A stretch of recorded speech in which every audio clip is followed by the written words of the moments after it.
My name is David Brooks of the New York Times and the Atlantic, and I'm your moderator. And we are going to talk about free speech and the power of speech. And I'm going to give infinitesimally small biographies of our two panelists. Nadine Strossen, famously president of the ACLU for 18 years, now a professor emeritus at New York Law School, author of Hate, Why We Should Resist It with Free Speech, Not Censorship, and is now a full-time crusader on free speech issues. Correct. It feels like you've always been a full-time crusader. Jelani Cobb was first at the University of Connecticut. Yeah. I mean, well, just most recently. Yeah. It's important that all intros get some facts wrong. Rose to fame and fortune as a writer for The New Yorker, and now has risen to even higher fame and fortune as the newly announced dean of the Columbia Journalism School, the preeminent journalism school in the country. So we're going to start with a simple question for Nadine. Free speech, how big a problem are we facing? Well, David, I'm fond of quoting Charles Dickens' famous opening to A Tale of Two Cities. It was the best of times, it was the worst of times. In terms of legal protection for free speech, it's a pretty good time. For all of the other incursions on civil liberties and constitutional rights that this Supreme Court has been making, it has been very staunch all across the ideological spectrum in defending free speech.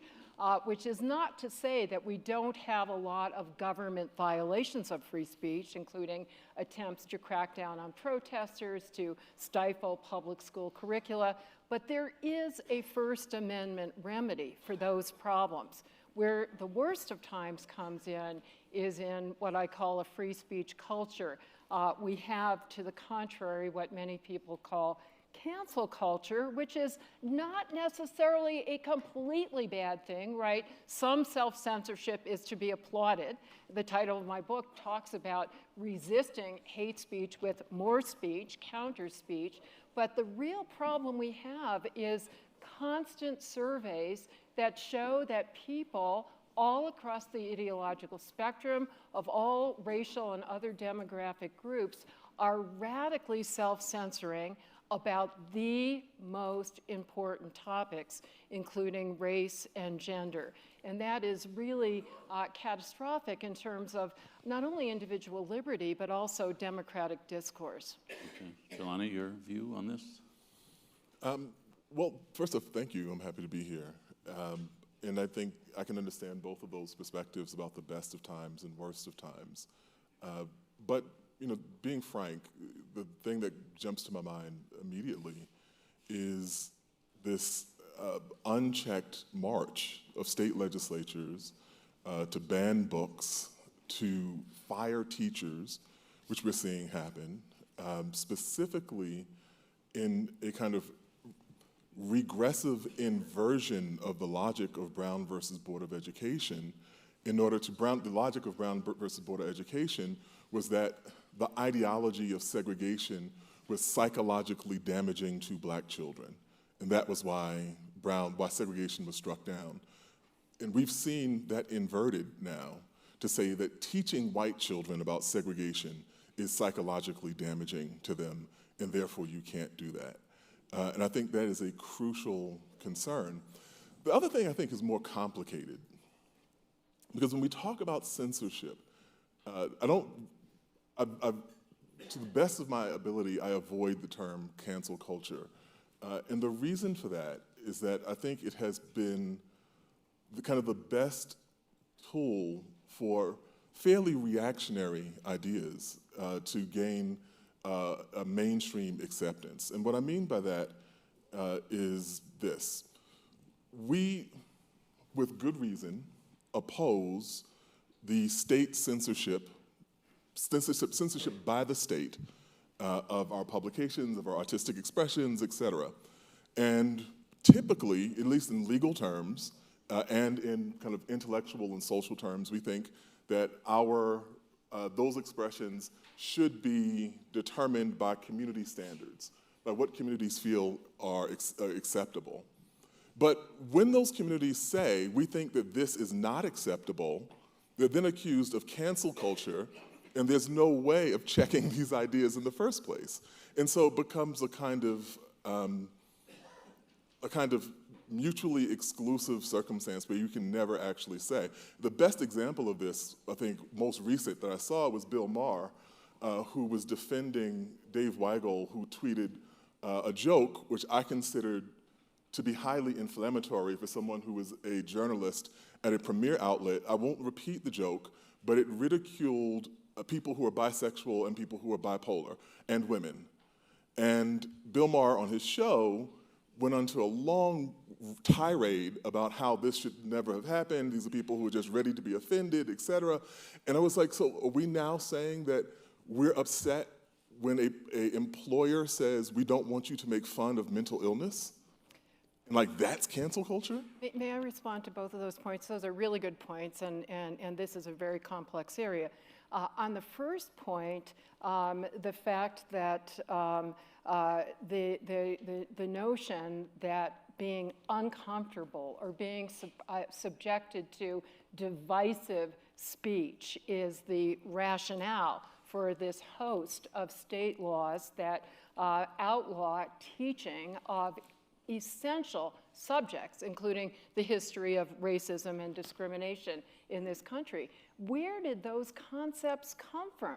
The notion that we should be shielded, that our young people in educational institutions should be shielded from expression that makes them uncomfortable or that is divisive. Those are concepts that we started to hear on university campuses from progressive students who wanted to be shielded from conservative ideas that made them uncomfortable, or conservative speakers that they found to be divisive. And this brings me back to my central point, and much more importantly, the central point of the First Amendment and free speech more generally, and that is that we have to be staunchly viewpoint neutral in our defense of these principles. That if we allow speech to be suppressed solely because it makes somebody uncomfortable or creates division,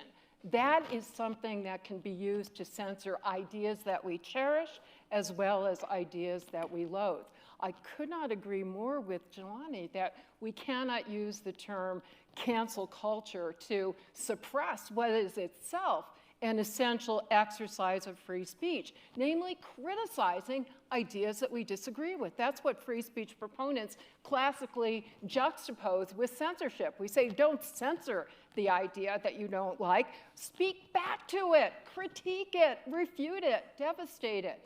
But where it goes too far is where, as is widely reported to be the case, people are so afraid not only of having their ideas critiqued, but having their livelihoods decimated, of having their friendship networks decimated, of being shunned and shamed and humiliated in public, that they refrain from expressing even good faith ideas about sensitive subjects. So we've got a few different sectors we're talking about here. There's the classroom sector, or we'll call the college sector, which is what Nadine emphasized, the culture of self-censorship. There's what Jelani talked about, the banning of books in the curriculum sector, which is more, say, at the high school level. And then the Washington Post is a good case study of a workplace. And they're slightly different. Sure.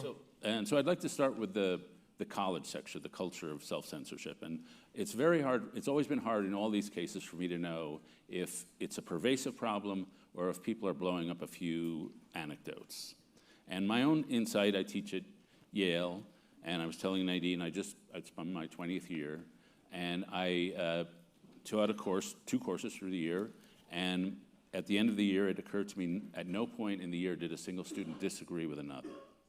And that gave me the impression that people are really holding back because they're afraid of being jumped on or judged or whatever. So is that your impression? Or else they're intellectually homogenous, Yeah. which could also be a problem. Or do you think I'm exaggerating? No, I mean, I think that, one, there's a dynamic of people taking classes of kind of self-selection in terms of who winds up in what class. I think that's part of it. The other is that, I think faculty really have a responsibility to to referee in protection of minority views. But I think that we also have to be clear, if we're saying viewpoint neutral, that ignores the fact that the social circumstances that we are looking at are not neutral. Going back to the Yale example with, I think it was 2017 when the whole situation emerged, people thought that it was a restriction on their free speech for it to be suggested by the institution, maybe you don't wear blackface. And so if we're going to say that your experience as a black person, as a person of color, on a campus, which has historically discriminated against people of your background, which until at that point still had the stained glass image of the slaves picking cotton on the campus, and with the entire kind of racial legacy of this institution, to say, oh, well, if this person has blackface, you're just being too sensitive. And the other point of it is, when we look at just the plain practical part of it, with retention, and I know this because I am on small campuses, large campuses, public campuses, private campuses, over the course of a year, they are all like, how do we retain students of color? And the conversations I have with the students of color are the exact opposite. They're like, I feel isolated, I am ridiculed, people think that I don't belong here, et cetera.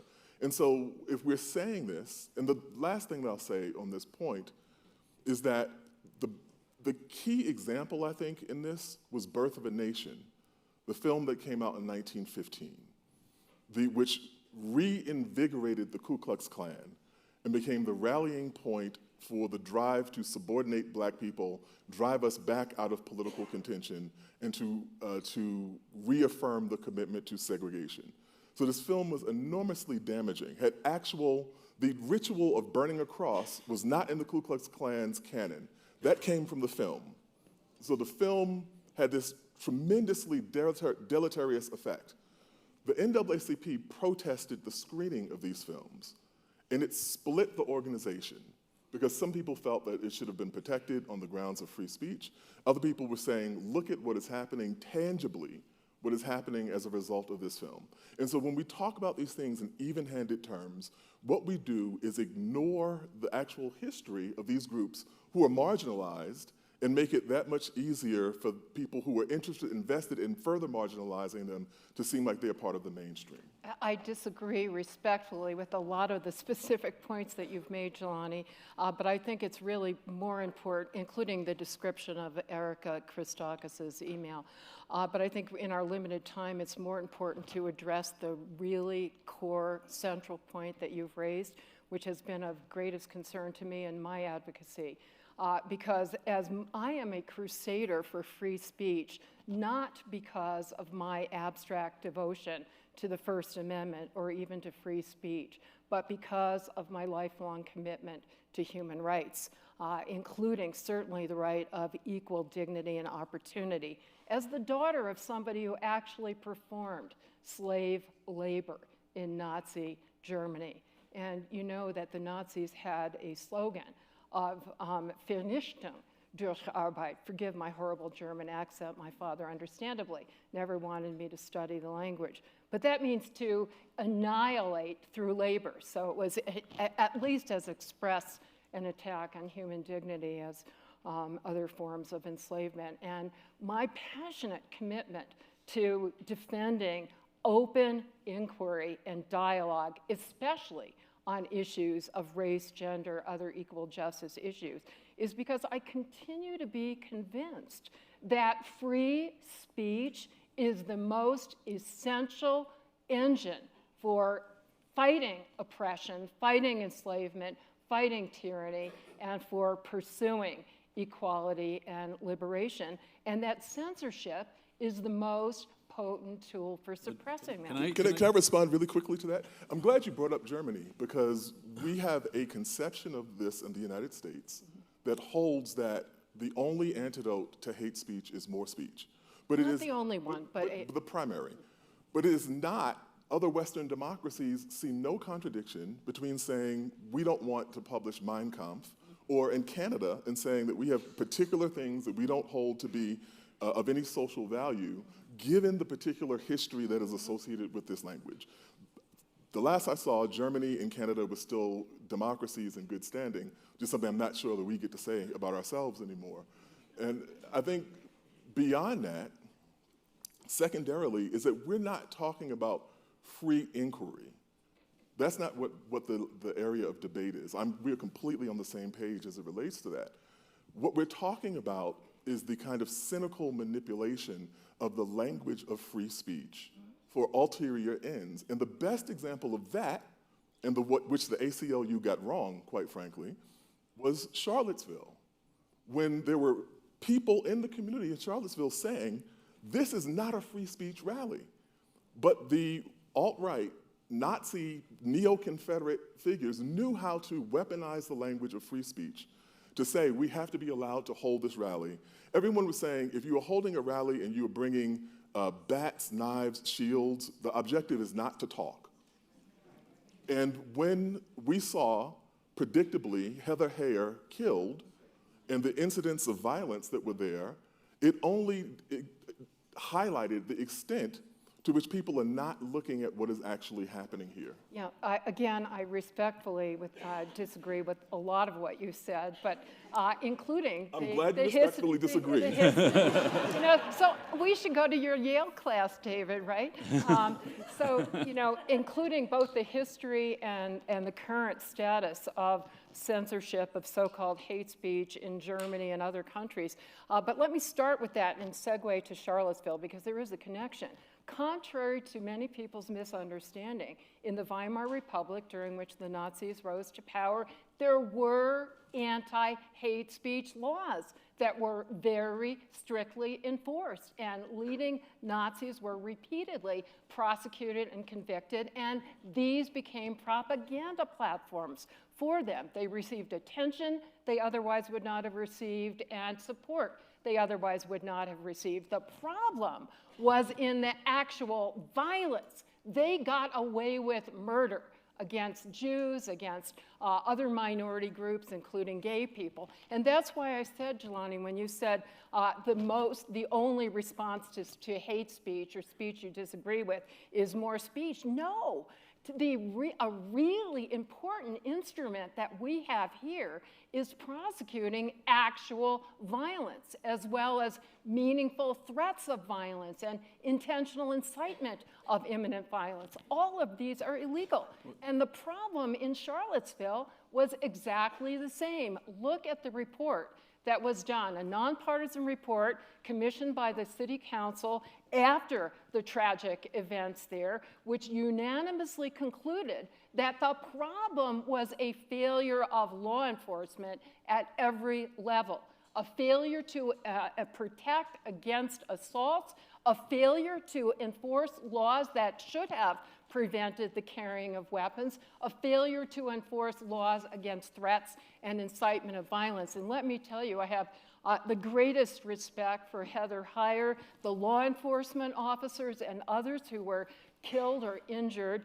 Let me quote somebody whose name is probably not a household word here. I wish it would be. Her name is Susan Bro.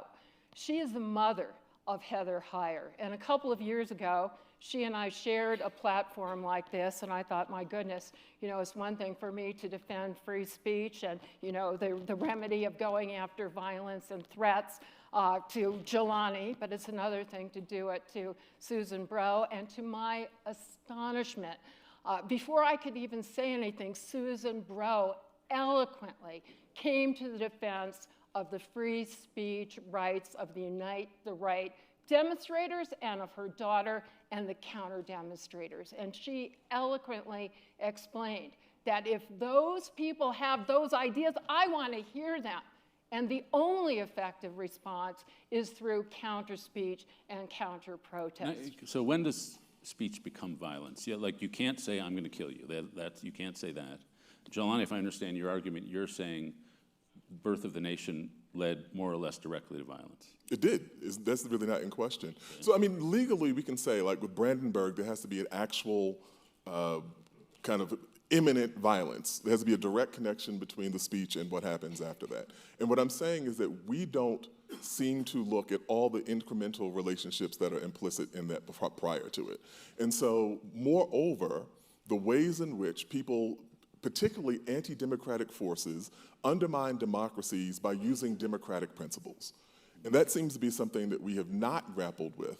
In the same way that if we were to talk about our relationship with the Second Amendment, clearly we understand that with the argument that people make about if you're saying you have a right to have a musket, that's not the same thing as the right to have an AR-15. This is so distant from what the founders understood to be firearms as to be a whole other category of weapon in itself.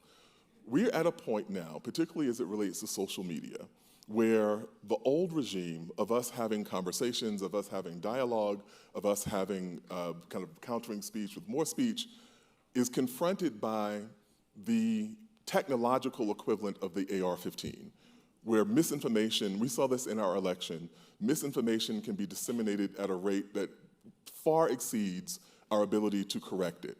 That misinformation tends to follow predictable lines that we've seen along lines of race, gender, not surprisingly, groups that have been traditionally excluded or discriminated against in the United States. And I find it difficult to understand why that's so difficult to understand, if I can say. Another respectful disagreement, again. I am astounded by the amount of respect that you have. And I want to say I have equal measure. I've lost respect for both of you.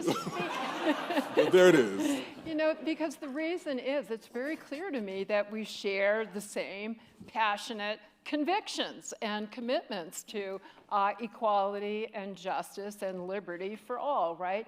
And the debates are about what is the most effective or the least ineffective, I'll settle for that, method of pursuing those. And here it is true, and I think appropriate, that in modern history, the Supreme Court, in a very important ACLU case to which Jelani referred, very strictly circumscribed government's power to say the fact that speech might lead to violence or lawlessness is not enough to justify censoring it. In the past, the Supreme Court used to use this so-called bad tendency test, which is essentially what's used in other countries. The fact that speech might potentially at some point indirectly contribute to some illegal or violent conduct is enough to censor it, and it was under that loose, discretionary, subjective standard that led to the predictable,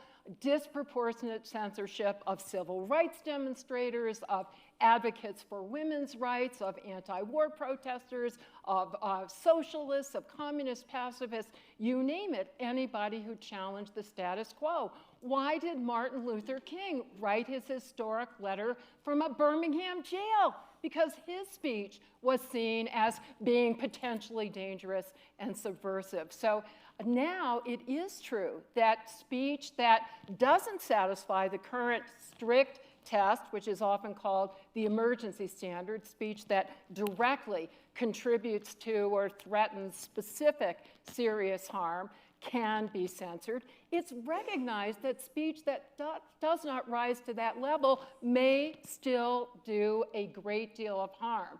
But the conclusion is that giving government more latitude and more discretion to punish speech that doesn't satisfy that standard is even more harmful. And countries around the world, Jelani, human rights activists in Germany and other countries that you cited oppose the hate speech laws, the disinformation laws in their country. Why? Because they see that those laws are disproportionately enforced against those who are challenging the status quo, those who lack power, either racial or other demographic minorities or political dissenters. I want to leap out of the legal, because I think your first point, I think, was a true point, that our problem is more about culture than about laws, and about shifting norms of what you feel safe you can say. And so I mentioned I teach at Yale. Yale has a history of and Yale has a community. We have a culture. We have a set of standards we allegedly stand for. And I would hope if I showed Birth of a Nation in a classroom in a neutral or celebratory way, I'd hope they shit can be. And so I think that, I don't know if you agree, I think that is outside the norm of what a healthy community allows. The context is really, really important. I think if it were shown to illustrate precisely the historic role that it played, as Jelani was referring to, that it would be educationally appropriate for students to understand in a visceral and shocking way the power of the Ku Klux Klan Jelani, do you have a view on what, like how, in a non-legal way, how an organization, a newspaper, or a college can draw the lines? So I think it's important, like context here is crucial. I've shown Birth of a Nation in my class. And it is, specifically along the lines of what this film did. People I know who are film scholars show it for its technical prowess, for all sorts of reasons. I don't think that there's any way that you look at material and make an automatic kind of judgment about whether it's useful, whether it's valuable, et cetera.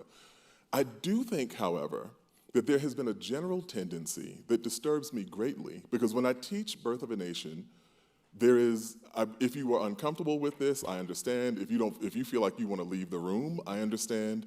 I show images of lynchings in my classroom. I've taught African American history for 20 years. We've gone through all this, and you have to understand the level of trauma that may be imposed upon people. But now, it's almost as if the idea of saying that these things are traumatic or objectionable or problematic to people in and of itself is responded to with, oh, now these people are too sensitive, or people have gotten to be the point where you can't say anything. Maybe sometimes things don't need to be said. Maybe there's that. Like, there are lots of things that I could say right now that I won't say, as we all are. I mean, everything, we go around every... You don't have to say you respect me, for example. What do you think of my haircut? That's great. I mean, there are all these things, but I'm saying that the idea that people are self-censoring in and of itself doesn't say to me that this is some sort of tyrannical or hegemonic regime that people are being, maybe that's a good thing, maybe it's a social good. I sense a respectful disagreement coming. Well, no, I mean, I've made this point before, and I think we're both making the same point, that context is really important, including the specific details of self-censorship. If I refrain from, as I do all the time in teaching, right, that is our professional responsibility. First of all, we only teach about the topic, materials that are germane. Secondly, we want to be effective communicators, and I think in all contexts we choose our words, whether we're in a court of law, whether we're speaking to this audience, whether we're speaking to our students. That's an exercise of free speech, right? Choosing what not to say and how to say it. But the real concern are the constant reports of people not daring to raise questions, not daring to challenge what other students say, not daring to challenge what their professor says, and especially when we're talking about, public processes, people not daring to disagree about important issues of public policy. That's dangerous to democracy. I will highlight that you and I are disagreeing over the entire course of this. Yes, exactly. And it's no, I'm just saying. I'm just saying. Like, there's that's still why hope. I said David should teach us. How about come to his class? So, Jelani, I want to turn to journalism. You mentioned the Washington Post case of one journalist retweeted a joke many people found tasteless and offensive, and he was called out by a colleague of his who ended up getting fired. Right. Did she do the right thing in calling him out? Yes. And I think that she did what standards should have done. I think that any enterprise, I don't think that, first off, we traditionally treat speech in the workplace differently than we treat speech in other places, in other kind of environments. And the argument could be made whether or not Dave Weigel was operating in his workplace. That line is very hazy. We haven't figured out what this is. The New Yorker's social media policy was, don't do anything stupid, which is what I think David Remnick emailed us. But I think that everyone is still figuring this out and what the precise lines of that are. But I don't think there's that much controversy for an organization saying, we don't want you to make fun of mental illness.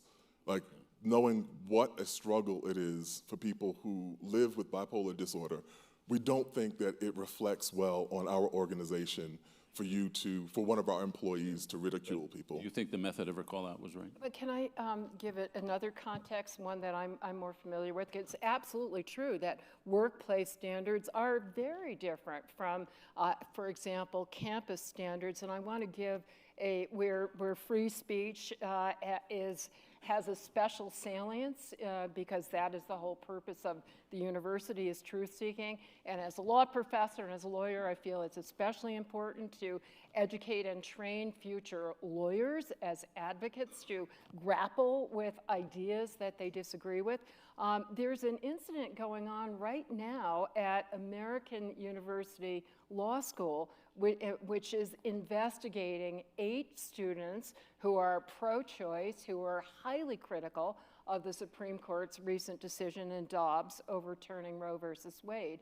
And they were in a chat that was organized by the law school for their classmates, in which they said insulting, but not, not on the basis of identity, just insulting the ideas, criticizing the ideas of another classmate who was defending the Supreme Court decision and attacking Roe versus Wade. And he reported them for committing sexual and religious and ideological harassment against him. He said because of his gender, his religion, and his political beliefs. And the law school has been investigating this for about a week now, or as long as however many days ago the decision was decided. And that kind of, bringing the force to bear of the academic institution threatening these students, the investigation itself has enough of a chilling effect. The fact that they are subject to punishment for criticizing an idea, to me, this is, this goes beyond the appropriate kind of criticism and to an unwarranted chilling effect in a sector where that is counter to education, counter to our whole system of advocacy. Sure, but what we're talking about university campuses, let's kind of look at the full spectrum of university campuses. I would like to ask, when's the last time we've seen a phrenology lecture at a major psychology department? Not recently. Of course. When was the last time we heard an alchemist in a physics department? But that's completely appropriate. Or when was the last time we heard a Malthusian in an economics department? No, I haven't heard anybody object to that. The reason we haven't heard those things is that universities use their discernment and judgment and have determined in those disciplines that those ideas hold no validity. And so therefore, there's no place for them there. I agree. And Scholarly I hope academic you don't journals, see that as but I'm saying scholarly, and I'm not talking about American. I'm talking about the broader institutional point that you raised. Yeah. Scholarly journals and outlets make content-based decisions make content-based decisions all the time. That's their responsibility. You do not have a right to be published in the Journal of American History. And I agree. And I'm saying I don't have a right to teach certain things. When people have equally ridiculous ideas, if they want to be brought to campus to speak, somehow it is violating the tradition of a university if we want to have this person, particularly what I find is like the tolerance of these ideas or the proponents defending the presence, the need to have open debate for ideas that have been discredited a century ago. Jelani, I think you're... Last thing I'm going to say about this, the last thing I'm going to say, respectfully, is that we find somehow the university has violated the spirit of its purpose, of its rationale for existence, if we don't have those ideas present in all places. Meanwhile, we've been, even just on the basis of what we teach and what we don't teach, we've been making those kind of judgments all along. I think 1 minute, and then I want to go to the floor. Okay, I think you're caricaturing the position of free speech defenders here.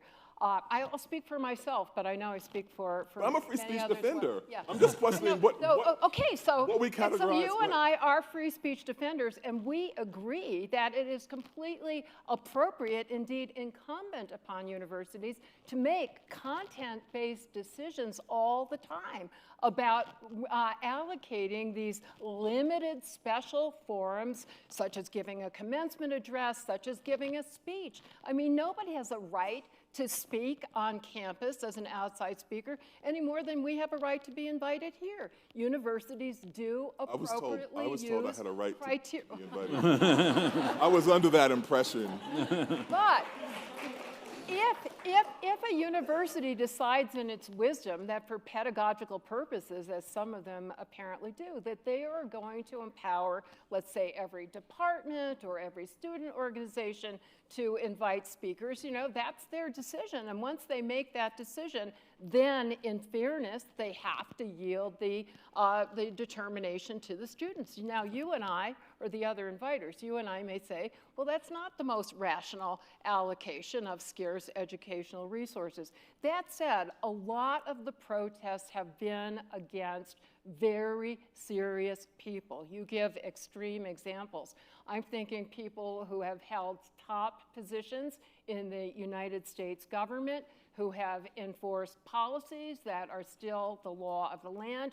I may strongly disagree with those policies, as do the students, and therefore, I think it's especially important for the speaker to come to be subject to very critical questioning, to be subject to debate with a counter speaker.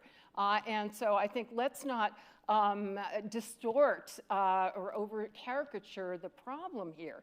The problem that is serious is when somebody who has a serious public policy perspective, it may be very controversial, is not allowed to speak on campus because students disagree with that perspective. Okay, let's go to the floor. Let's right here in the middle of this. I don't know if we have a microphone. We do have microphone runners.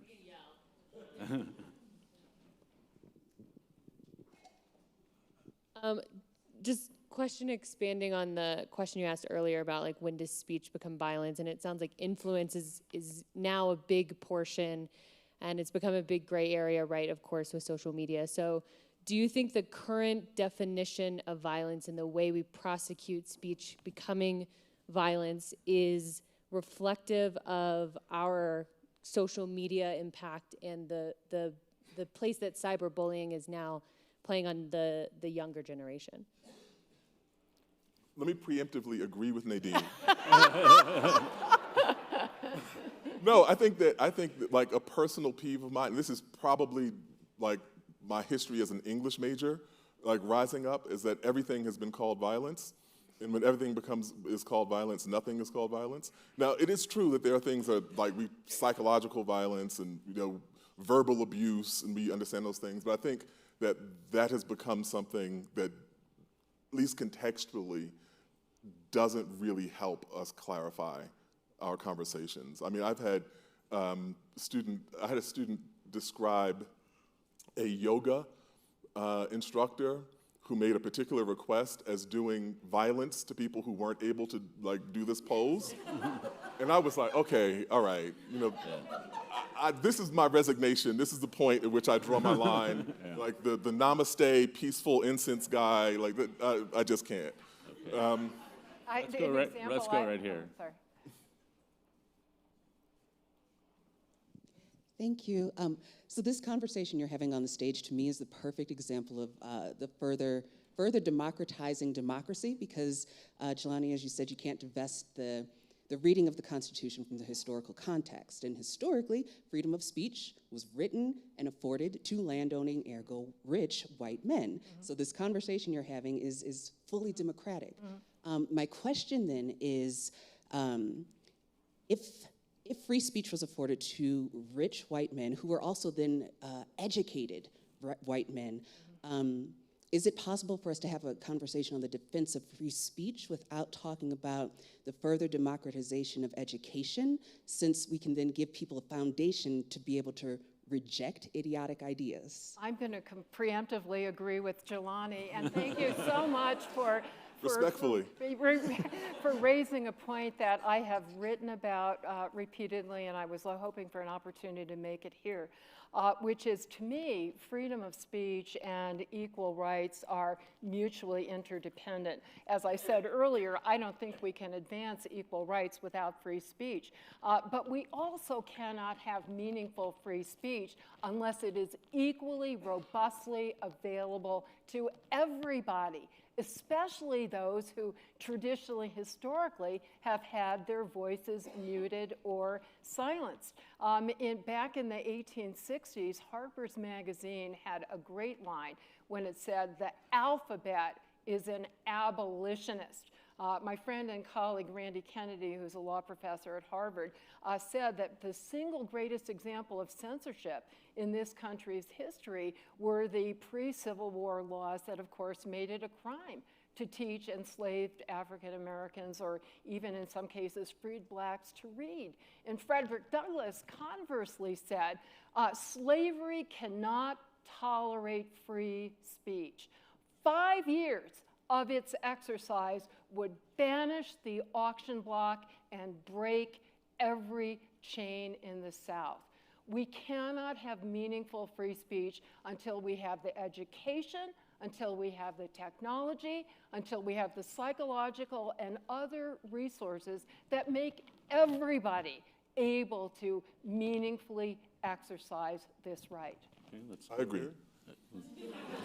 There's limits on free speech, time limits. So my question was, how do you think power comes into play in this case? Does it make a difference if the person speaking is very powerful? And just to give you some context, I'm Brazilian, and we have a pretty terrible president who routinely expresses his views on a number of issues, including his views on women, indigenous people, black people, in a way that is not necessarily directly asking for violence against these minorities to be perpetrated, but it does naturalize violence, and he is in a position of power, so a lot of people listen, and we are in a country where law enforcement doesn't necessarily work that well, so the ability to exercise violence against your fellow Brazilian is quite, easy to obtain. So I do wonder, does it make a difference if the person saying these things is the most powerful person in the country? Shalani, do you want to? No? I cut you off. I feel bad. Well, no. I mean, I think it does, but I don't. There are mechanisms I think that are not necessarily. First off, I don't know how you enforce censorship on the most powerful person in the country, but I think that theoretically there are mechanisms that are supposed to provide people a means of checking that behavior. That theoretically, again, the person says something that's outrageous, and you can respond to them at the ballot box and any of these other kinds of ways. I suppose, but I don't know. I don't really have a well-formed answer about how you respond to that. I'm still dealing with my kind of Trump trauma. So let's go with one final question just over there.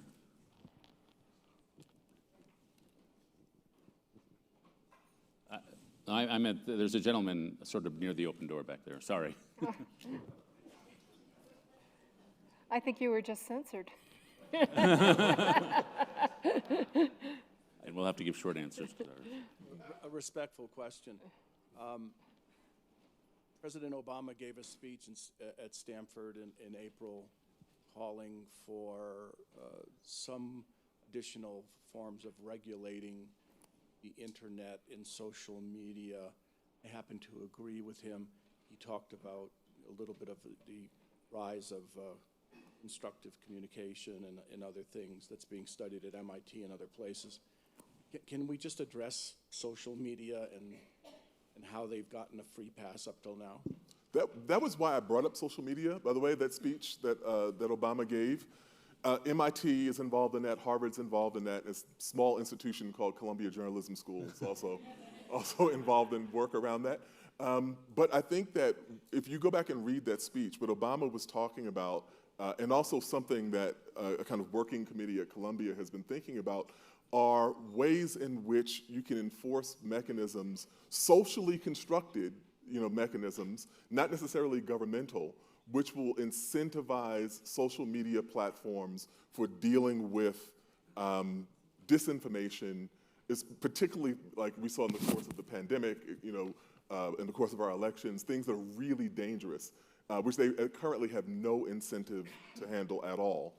And I think that probably the best thing is to look at the speech that Obama gave, because he gives some very practical and pragmatic ideas about how you might go about addressing that. Again, I respectfully disagree. I think that there is a serious problem, but I think the vaunted solution is even more dangerous. One person's disinformation is somebody else's cherished truth. And as we have seen throughout debates about the election, throughout debates about the pandemic, throughout debates about civil rights, where information about the struggle was treated as defamatory disinformation, the decisions are very subjective. And I'm very leery about entrusting that subjective discretion to the powerful tech titans, just as much as I am leery of trusting those discretionary decisions to government. We have to empower our students, our children, ourselves, to recognize disinformation, to media literacy. And I'm sure the Columbia Journalism School, along with other institutions, recognize that ultimately this is the only solution. Even the most totalitarian regime cannot filter out all untruth. We have to depend on ourselves to do that. Okay, well, we're out of time. I think there's too much consensus at Aspen, and you guys have solved that problem. So thank you to Jelani and Nadine. I really enjoyed that.